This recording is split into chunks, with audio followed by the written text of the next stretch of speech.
निर्गुण भगवान सगुण रूप में क्यों आए? अगुण अरूप अलख अज जोई, भगत प्रेम बस सगुण सोई। निर्गुण होकर के भगवान सगुण रूप में आए हैं, ये केवल और केवल भक्त ही कारण है।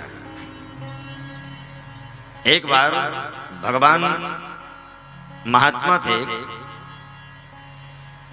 वो बड़ी सुंदर पंक्ति कहते थे। क्या कहते थे? बोले भगवान को वनवास क्यों? वनवास के कई लोग कई प्रकार के कारण बताए, पर उन्होंने कहा क्या?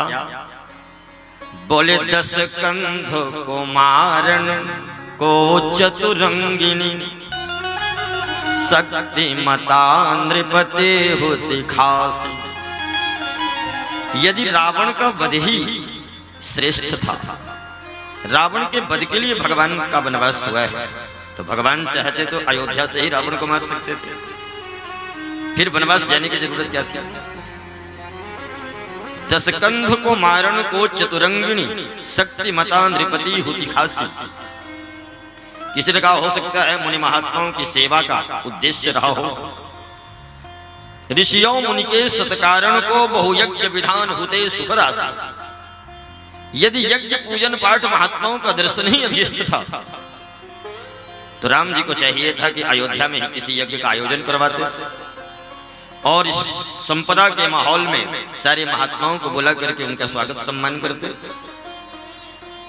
फिर किसी ने कहा हो सकता है भरत जी के मन को रखने के लिए, क्योंकि कैकेयी ने कहा था मेरे भरत को राज्य मिले, तो भरत को राज्य देने के लिए प्रभु वनवास गए हों। तुम मन राख के बंधु भरत को औसी, घरे फिर जाते प्रजा के उपासी।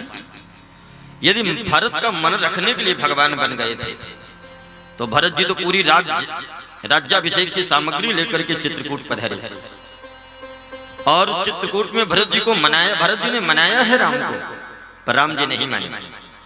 किसी ने कहा ये कोई कारण नहीं है वनवास जाने का। फिर कारण क्या है? महात्मा बोले एक ही कारण है। क्या? बोले सबरी बनवासिन होती न जो,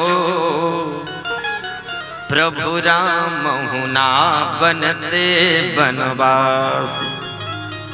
यदि सबरी वनवास में न रहती तो मेरे प्रभु वनवास कभी न जाते।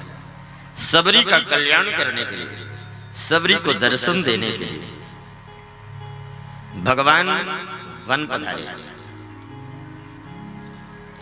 इस प्रकार से भक्त की इच्छा को ध्यान में रखते हुए भगवान सबरी के घर पधारे, सगुण रूप में आए। एक भक्त ने